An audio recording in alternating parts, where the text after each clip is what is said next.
बिस्मिल्लाहिर्रहमानिर्रहीम। आए आज क्लास 3 की इंग्लिश के तमाम ग्रामर के टॉपिक्स को समझते हैं। पहले सबक में पहला सवाल है soft sounds of C and G. पहला बॉक्स है, इसमें सॉफ्ट साउंड ऑफ सी लिखा हुआ है और दूसरे बॉक्स में सॉफ्ट साउंड ऑफ जी लिखा हुआ है। तो इनको समझने के लिए आपको इनकी दोनों आवाज़ें ही बता देते हैं। सी जो है इसकी दो आवाज़ें होती हैं, सीन की आवाज़ भी देता है और सी जो है ये काफ की आवाज़ भी देता है। तो सी अगर लफ्ज़ में सीन की आवाज़ दे रहा है जैसा कि सिटी, पेंसिल, फेस, तो ये सॉफ्ट साउंड ऑफ सी होगी। अगर ये काफ की आवाज़ दे जैसा कि कैट में है CAT कैट, तो इसमें सी काफ की आवाज़ दे रहा है तो वो हार्ड साउंड ऑफ सी होगी।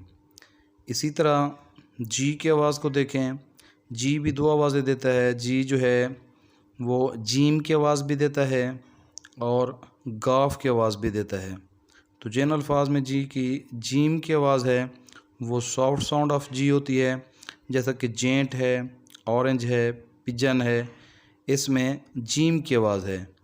और अगर जी जो है ये गाफ की आवाज़ दे जैसा कि ग्रास है, ग्रामर है, तो जिसमें गाफ की आवाज़ देगा जी वो हार्ड साउंड ऑफ जी होगी। नीचे दूसरा सवाल है कंसोनेंट क्लस्टर्स। जहाँ पर दो कंसोनेंट्स आपस में मिल जाएं तो वो कंसोनेंट क्लस्टर बन जाता है। ये कंसोनेंट क्लस्टर लफ्ज़ के शुरू में भी हो सकता है, जैसे कि SH जो है शिप के शुरू में SHIP शिप है, और ये आखिर में भी हो सकता है जैसा कि DISH डिश है। तो दो कंसोनेंट के मिलने को कंसोनेंट क्लस्टर कहते हैं। नेक्स्ट टॉपिक नाउन्स का है। इसमें बच्चों को कॉमन नाउन्स और प्रॉपर नाउन सिखाना है। तो बच्चों को बताएं कि अगर हम किसी मुल्क को कहें कंट्री तो वो कॉमन नाउन होगा, अगर किसी मुल्क का नाम ले लें तो वो फिर प्रॉपर नाउन बन जाता है। इसी तरह अगर गर्ल या बॉय हम कह दें तो वो कॉमन नाउन होगा, अगर किसी गर्ल या बॉय का नाम ले लें तो फिर वो प्रॉपर नाउन बन जाएगा। मिसाल लिखी हुई है पाकिस्तान इज़ माई कंट्री। अगर लफ्ज़ खाली कंट्री हो तो उससे मालूम नहीं होता कौन सा मुल्क है, तो वो कॉमन नाउन होता है कंट्री। अगर लफ्ज़ पाकिस्तान आ जाए, उसकी जगह किसी भी मुल्क का नाम आ जाए तो ये प्रॉपर नाउन बन जाता है। माई सिस्टर्स नेम इज़ मरियम, तो इसमें लफ्ज़ जो है सिस्टर कॉमन नाउन है और मरियम अगर उसका नाम हम कह दें तो ये प्रॉपर नाउन है। तो इस तरह बच्चों को ये आपने कॉमन नाउन और प्रॉपर नाउन सिखाना है। नेक्स्ट हमारा है वर्ड अपोजिट। ये सिखाने हैं कि अल्फाज के उलट और मुतज़ाद कौन से होते हैं। जैसा कि एक में निशान लगा कर दिखाया गया है कि गुड का उलट बैड है, क्लीन का डर्टी है, काइंड का अनकाइंड है। इसी तरह ये आपने वर्ड अपोजिट तैयार करना है। नेक्स्ट क्वेश्चन सिलेबिक डिवीजन का है। बच्चों को ये सिखाना है कि एक लफ्ज़ के जितने हिस्से हम अदा करते हैं तो वो सिलेबल होते हैं। जैसा कि ऊपर मिसाल दी गई है कि चिल्ड्रन, अब चिल्ड रन दो हिस्सों में पढ़ते हैं तो ये दो सिलेबल है। पैराग्राफ, तो पै अलहदा है, यानी एक वावल साउंड के साथ एक हिस्सा अलहदा हो जाता है, वो एक सिलेबल बन जाता है।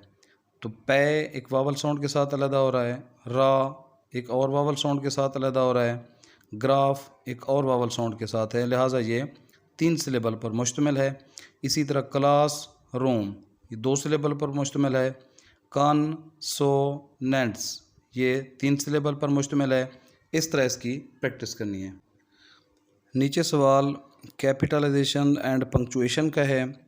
कैपिटलाइजेशन में दो असूल बताएं कि फ़िक्रा शुरू करने से पहले पहला हर्फ कैपिटल लेटर हो, बड़ी ABC का हो, और proper nouns begin with capital letters. फ़िक्रे में जहाँ भी कोई प्रॉपर नाउन आ जाए तो उसका पहला हर्फ भी कैपिटल लिखेंगे, यानी बड़ी ABC में लिखेंगे। पंक्चुएशन के ये तीन चीज़ें सिखाएं कि जहाँ फ़िक्रा ख़त्म हो तो फुल स्टॉप लगाएंगे, और किसी की कही हुई बात वैसी की वैसी आपने लिखनी है तो उसके शुरू और आखिर में ऊपर दो कामाज लगाएंगे, इन्हें इन्वर्टेड कामाज कहते हैं। और अगर मुंह से अचानक कोई बात कोई लफ्ज़ निकला है, ओहो हुर्रा, या पूरा फ़िक्रा ही अचानक मुंह से निकला है, what a beautiful scene is this, तो उसके आखिर में एक्सक्लेमेशन मार्क लगता है। Next long and short vowel sounds हैं। बच्चों को बताएं कि जो 5 वावल हैं इनकी एक लॉन्ग साउंड है और एक शॉर्ट वावल साउंड है। लॉन्ग साउंड वो होगी जिसमें वही हर्फ अपनी ही आवाज़ दे रहा है जैसा कि उस लफ्ज़ को पढ़ते हैं। जैसा कि ए है, ये आ की आवाज़ दे ये ए की, तो ये लॉन्ग साउंड होगा, और ज़बर ज़ेर का काम दे तो ये शॉर्ट साउंड होगा। इसी तरह ई है, जिस तरह में पूरे ई की आवाज़ आ रही होगी ये लॉन्ग होगा, जिसमें ज़बर ज़ेर का काम दे ये शॉर्ट होगा। अब जैसा कि हैट में है, ए की आवाज़ दे रहा है तो ये शॉर्ट है, और हार्ड में आ की आवाज़ दे रहा है तो ये लॉन्ग साउंड है। ई है बेड, इसमें थोड़ा सा आवाज़ आ रही है ई की तो ये शॉर्ट है, और बी में पूरे ई की आवाज़ आ रही है तो ये लॉन्ग साउंड है। इंक है, इसमें थोड़ी सी आवाज़ है, ज़ेर का आवाज़ दे रहा है आई, और अगर आइस पढ़ते हैं तो इसमें आई पूरा आई हम पढ़ते हैं तो ये लॉन्ग साउंड है। ओ है, इसी तरह बॉक्स है, आ की आवाज़ है, और बोट जब हम पढ़ते हैं तो इसमें पूरे ओ की आवाज़ निकलती है। क्यूट है और कट है, कट में ज़बर की आवाज़ सिर्फ यू दे रहा है तो ये शॉर्ट साउंड है, और क्यूट में जैसा कि हर्फ है यू, उसकी आवाज़ भी पूरी यू है तो वो लॉन्ग वावल साउंड है। नेक्स्ट टॉपिक कंजंक्शन का है। कंजंक्शन ऐसे लफ्ज़ को कहते हैं जो 2 अल्फाज को या 2 फ़िक्रों को आपस में जोड़ता है, उसको कंजंक्शन कहते हैं। जैसे कि बट है, एंड है, आर है, बिकॉज़ है। ये जहाँ आते हैं तो 2 अल्फाज को या 2 फ़िक्रों को आपस में जोड़ते हैं। जैसा कि Ruby and Shaila went for shopping, तो इन 2 नामों के दरमियान में हमने एंड लगाया है तो इसलिए ये कंजंक्शन है। इसी तरह एंड, बट और बिकॉज़ का इस्तेमाल भी देख लें, ओ और आर का इस्तेमाल भी देख लें, ये कंजंक्शंस हैं। नीचे उसकी प्रैक्टिस के लिए मश्क दी गई है। नेक्स्ट क्वेश्चन है एनाग्राम्स का। एनाग्राम्स एक नई चीज़ का इजाफा किया गया है, पहले ये मैट्रिक तक नहीं होता था। एनाग्राम ये होता है कि जो अल्फाज में हर्फ हैं, लेटर्स हैं, उनकी तरतीब आपने तब्दील करके कोई नया लफ्ज़ बनाया तो वो एनाग्राम है। जैसा कि मिसाल में रीडमी की मिसाल में दिया गया है, ब्रेक है, ये आपने हरूफ को तब्दील करके बेकर बना दिया है। 88 को आपने E88 ईट बना दिया है। FLOW फ्लो को आपने WOLF वॉल्फ बना दिया है। तो इसी तरह अगर आप हरूफ वही रहने चाहिए, उनकी तरतीब तब्दील करके नया लफ्ज़ बना देंगे तो ये एनाग्राम है। नेक्स्ट क्वेश्चन है सेंटेंस मेकिंग का। इसमें बताया गया है the pencil is on the table. Pencil subject है एंड इज़ वर्ब। तो नीचे दिए गए हैं कि ये फ़िक्रों में आप वर्ब लगाएं। शी खाली जगह है, आगे हार्ड, शी वर्क्स हार्ड, तो वर्क जो है ये वर्क्स जो है ये वर्ब है। The teacher asks a question, asks जो है ये वर्ब है। तो बच्चों को पहचान करवाएं कि फ़िक्रे के शुरू वाला जो हर्फ है, काम करने वाला जो है वो सब्जेक्ट है, और जो काम होता है वो उसको वर्ब कहते हैं।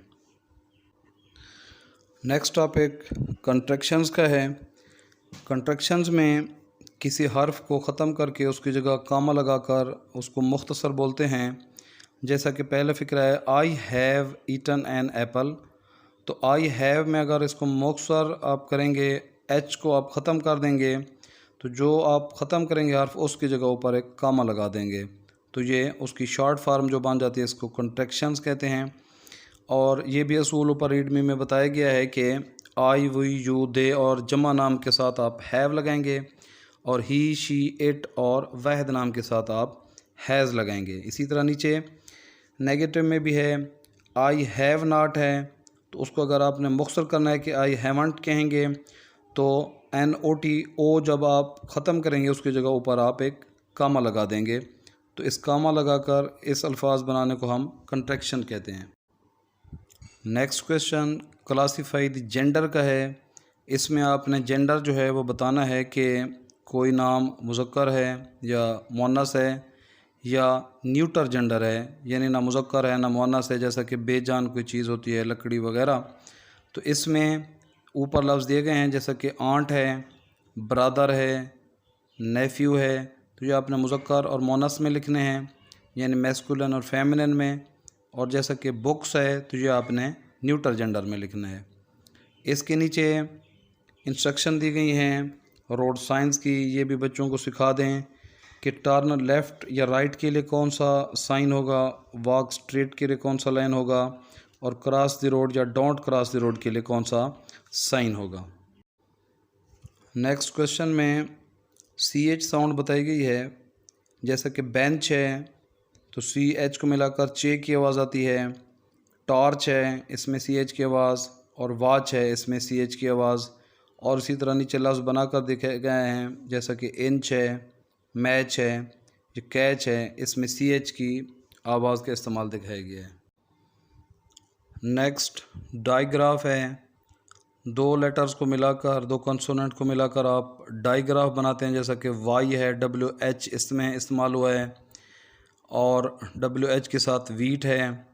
ये शुरू में है तो ये हम कहेंगे इनिशियल पोजीशन में डाइग्राफ हैं, और फाइनल पोजीशन में डाइग्राफ हैं फिश में FISH और DISH। तो SH जो है ये डाइग्राफ है, ये आखिर में है तो ये फाइनल पोजीशन में है, शुरू में हूँ तो ये इनिशियल पोजीशन होता है। नेक्स्ट है ट्राईग्राफ्स। ट्राईग्राफ में तीन कंसोनेंट्स इकट्ठे मिलाकर हम पढ़ते हैं, तो ये शुरू में हूँ, जैसा कि शेड्यूल है तो SCH शुरू में है तो ये हम कहेंगे ट्राईग्राफ्स इनिशियल पोजीशन में है। मिडिल पोजीशन में LIGHT, तो IGH जो है ये मिडिल पोजीशन में है, और फाइनल पोजीशन में TCH है तो ये आखिर में हम कहेंगे ये ट्राईग्राफ हैं। नेक्स्ट एडजेक्टिव्स का टॉपिक है। एडजेक्टिव ऐसे लफ्ज़ होते हैं जो कि किसी नाउन या प्रोनाउन की खूबी या खामी बताते हैं या उसकी वजाहत करते हैं। जैसा कि रीड मी में है कि द ग्रीन ग्रास, ग्रास की खूबी हमने बताई है कि ये ग्रीन है, तो ग्रीन लफ्ज़ एडजेक्टिव होगा। इसी तरह फ़िक्रा दिया गया my father bought a house, मेरे वालिद ने घर ख़रीदा। अगर हम कहते हैं my father bought a new house, तो न्यू जो लफ्ज़ है ये उसकी वजाहत बता रहा है तो ये एडजेक्टिव है। इसी तरह dead you see the car, अगर हम कहें dead you see the black car, car की खूबी या खामी लफ्ज़ ब्लैक बता रहा है तो ये एडजेक्टिव होगा। नीचे माश्क है उसकी प्रैक्टिस करें। नीचे उसके है पोजेसिव एडजेक्टिव का सवाल। पोजेसिव मिल्कियत को कहते हैं, अगर किसी की मिल्कियत बताई जाए, जैसा कि my pillow is soft, his bird is noisy, our house is new, तो इसमें माई, हिज या आवर जो हैं ये पोजेसिव एडजेक्टिव्स हैं। नेक्स्ट प्रेजेंट कंटिन्यूअस टेंस का सवाल है। इसमें हम इज़, एम, आर का इस्तेमाल करते हैं, और जो वर्ब की फॉर्म है वो ING वाली इस्तेमाल करते हैं। एम जो है सिर्फ आई के साथ लगता है, आई एम, आगे ईटिंग, जंपिंग, रनिंग कह सकते हैं। इज़ जो है एक नाम के साथ लगता है, जैसे ही, शी, इट, तो इनको इज़ कहेंगे। आर जो है वो जमा के साथ लगता है, वी, यू, दे, उसके साथ आर लगाएंगे, और ING वाली फॉर्म सब के साथ लगाएंगे। इसी तरह नीचे आपने अंडरलाइन करना है कि प्रेजेंट कंटिन्यूअस टेंस की वर्ब की फॉर्म कहाँ इस्तेमाल की गई है। जैसा कि पहला फ़िक्र है you are sitting in the last row, sitting इसमें प्रेजेंट कंटिन्यूअस टेंस का वर्ब है। नीचे सवाल है कंजंक्शंस का। कंजंक्शंस हम पहले पढ़ चुके हैं, ऐसे लफ्ज़ जो फ़िक्रों को आपस में मिलाते हैं या अल्फाज को आपस में मिलाते हैं, जैसा कि एंड है, बट है, और है, बिकॉज है, तो ये दो फ़िक्रों को आपस में जब मिलाएंगे तो ये कंजंक्शंस कहलाते हैं। नेक्स्ट रिव्यू में रीडिंग कम्प्रीहेंशन का क्वेश्चन है कि ये पैराग्राफ पढ़कर सवालों के जवाब देना होते हैं। तो पैराग्राफ पढ़कर ये नीचे सवालों के जवाब आपने तलाश करने हैं। तो पहले सवाल नीचे है what is the age of Rosie, आपने ऊपर देखना है कि उसकी एज कहाँ बताई गई है। तो इस तरह ये सवालों के जवाब आपने तलाश करने हैं।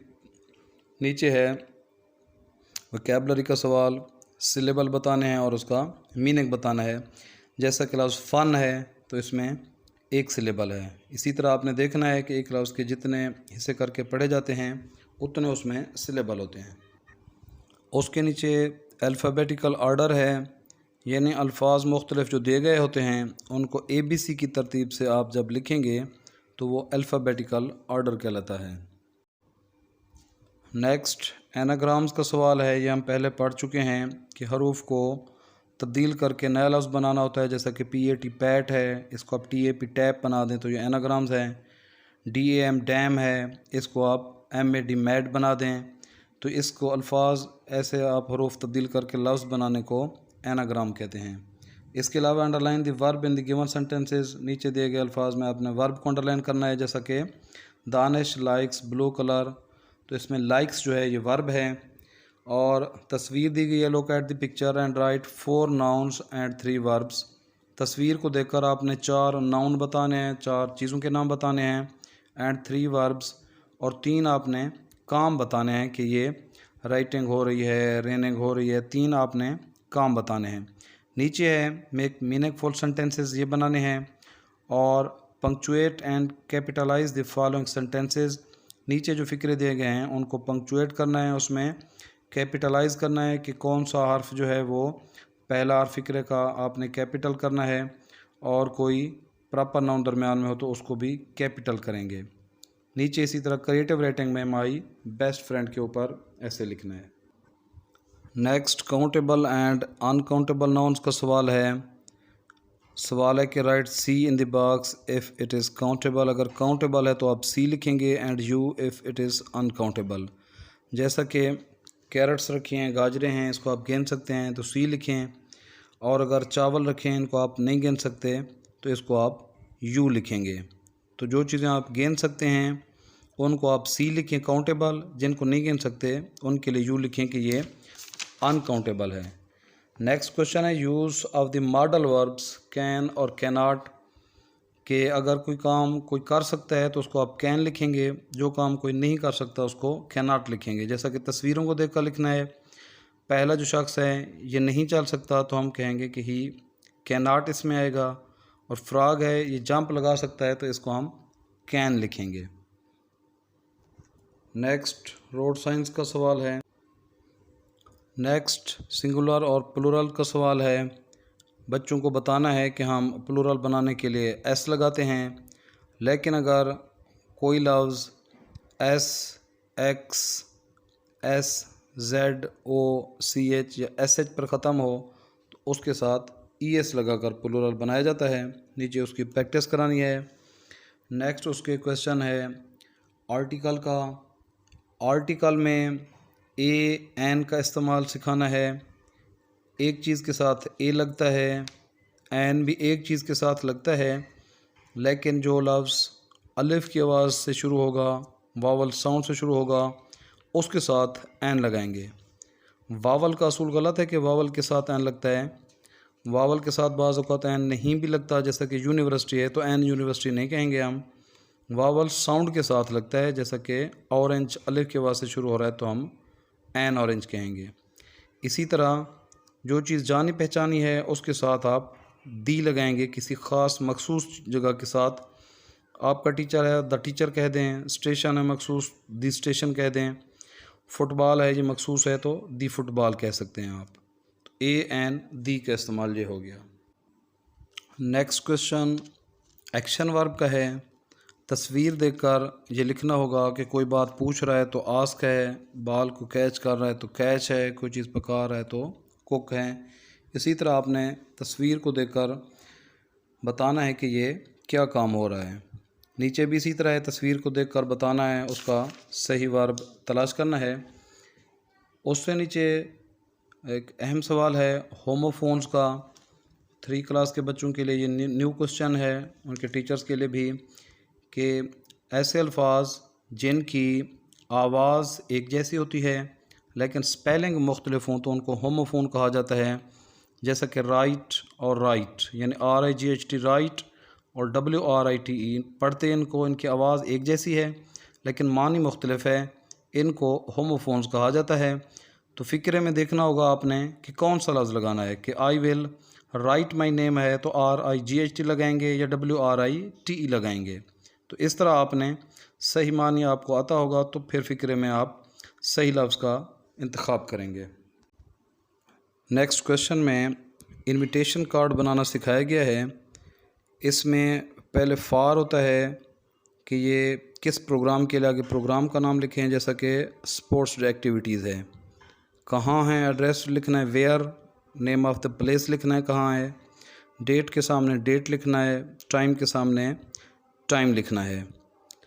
RSVP के सामने आपने अपना नाम लिखना है। नेक्स्ट क्वेश्चन पोजेसिव प्रोनाउंस का है। ऐसे प्रोनाउन जो मिल्कियती हालत किसी चीज़ की बताते हैं, जैसा कि दिस कैप इज़ माइन, ये कैप मेरी है। दैट कैप इज़ योर्स, ये कैप आपकी है। तो ऐसे लफ्ज़ जो मिल्कियती हालत बताएं, इनको पोजेसिव प्रोनाउन कहा जाता है। नीचे उसकी मश्क है, his, ours, mine, yours, ours, तो ये आपने लगाना है। इसके नीचे भी उसी तरह प्रोनाउंस की एक्सरसाइज है। नेक्स्ट क्वेश्चन है underline the verb in the following sentences. नीचे वाले फिक्रों में आपने वर्ब को अंडरलाइन करना है, जैसा कि the sun rises in the east. ऐसा लफ्ज़ जैसे कोई काम ज़ाहिर हो तो वो वर्ब होता है, जैसा कि राइजेज है। My brother goes to school on time, goes जाना ये काम है, जो काम होता है वो वर्ब होता है। इसी तरह हैव और हैज़ का इस्तेमाल है, तो ये बच्चों को बता दें कि आई, वी, यू, दे और जमा नाम के साथ हैव लगाएं।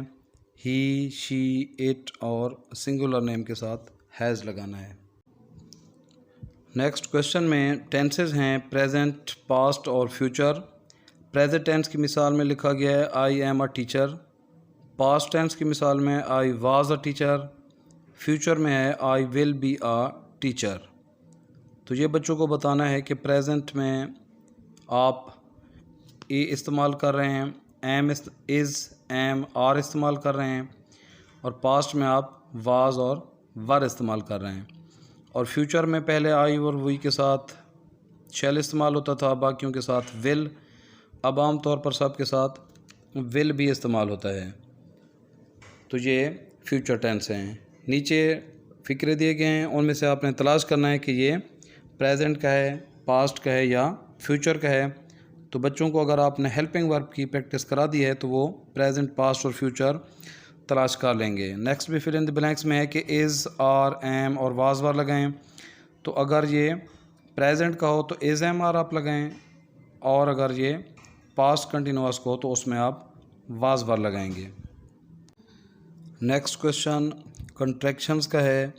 कंट्रैक्शंस हम पहले पढ़ चुके हैं कि एक लफ्ज़ को शॉर्ट करके जब लिखते हैं, आई विल है, तो इसमें अगर आप डब्ल्यू को उड़ा दें तो उसकी जगह हम कामा लगा देंगे, तो ये उसकी शॉर्ट फॉर्म बन जाएगी। इसी तरह इट इज़ लिखा हुआ आ जाए तो आप इट लिखकर आई को उड़ा दें, उसकी जगह कामा लगा कर आगे एस, इट्स कर दें, तो ये कंट्रैक्शन बन जाएगी। इसी तरह बाकी कंट्रैक्शंस बनाकर लिखनी है।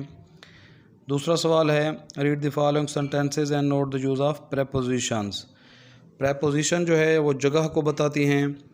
The thief broke into the house, इसमें इन टू जो है ये प्रेपोजिशन है। Can you jump over the rope, over preposition है। तो इसी तरह जो जगह को लफ्ज़ बताए तो वो प्रेपोजिशन होगा।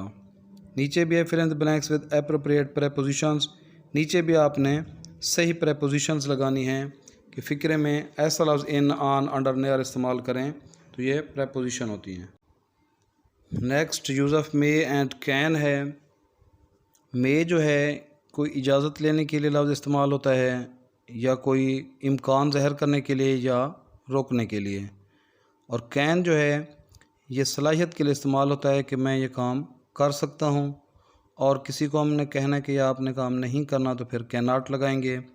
जैसे कि आई कैन स्पीक स्पेनिश, तो ये एबिलिटी, सलाहियत है, तो इसके लिए कैन लगाएंगे हम। और इजाज़त हम ले रहे हैं मे आई कम इन, तो इसमें मे लगेगा।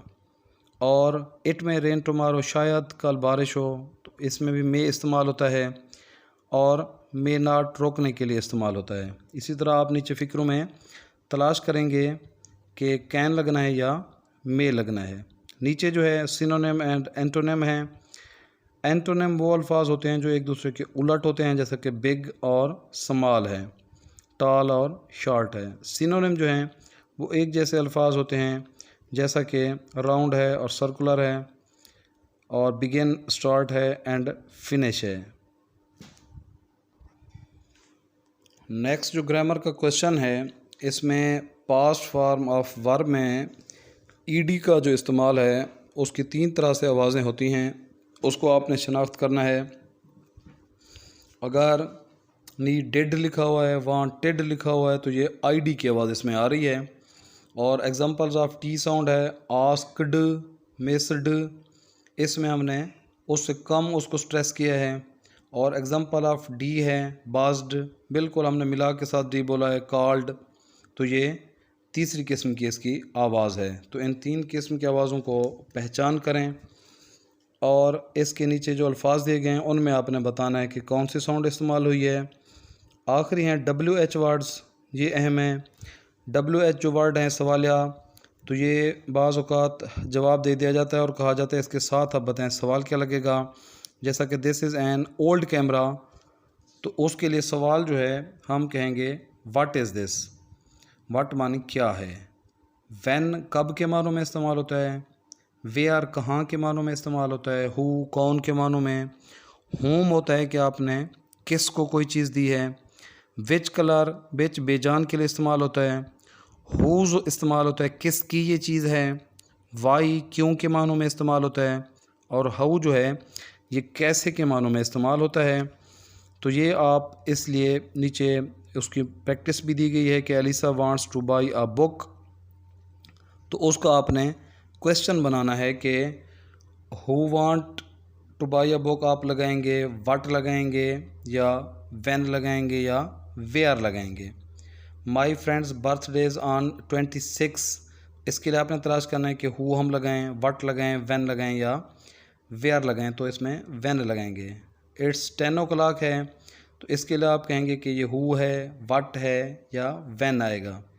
इस तरह इसकी आपने प्रैक्टिस करनी है। नीचे जो सवालात हैं उसमें आपने बताया गया है कि put a circle O around the action that we do before washing our hands before, और आपने एंड अ स्क्वायर लगाना है for actions after which you must wash your hands, कि कौन से काम हैं जिनसे पहले आपने वॉशिंग हैंड करना है तो उससे पहले ओ लगाएं। और अगर ऐसा एक्शन है जिसके बाद आपने हाथ धोने हैं तो उसमें आपने उसके बाद स्क्वायर का निशान लगा देना है। नेक्स्ट जो है opposite word are needed to fill in the blanks. नीचे जो फिल इन द ब्लैंक्स है इसमें अपोजिट वर्ड लगाने हैं कि आपने फ़िक्रे से देखकर, जैसा कि दूसरा फ़िक्रा देखें, the rich man was ready to help the poor लगाएंगे। शुरू में रिच है तो आखिर में हम पुअर लगाएंगे। The night came and very soon it will be, तो आप कहेंगे इसका उलट हम लगाएंगे। नाइट शुरू में है तो आगे हम डे लगाएंगे। Be good and do not play with bad boys. हमने क्लास 3 की किताब को एक ही लेक्चर में ख़त्म करने की कोशिश की है। कोई टॉपिक समझ ना आए तो उसकी तफसील अलहदा आप मालूम कर सकते हैं। खैर अंदेश कासिम नवाज़ खान, डायरेक्टर ADU अल राज़ी पब्लिकेशंस लाहौर।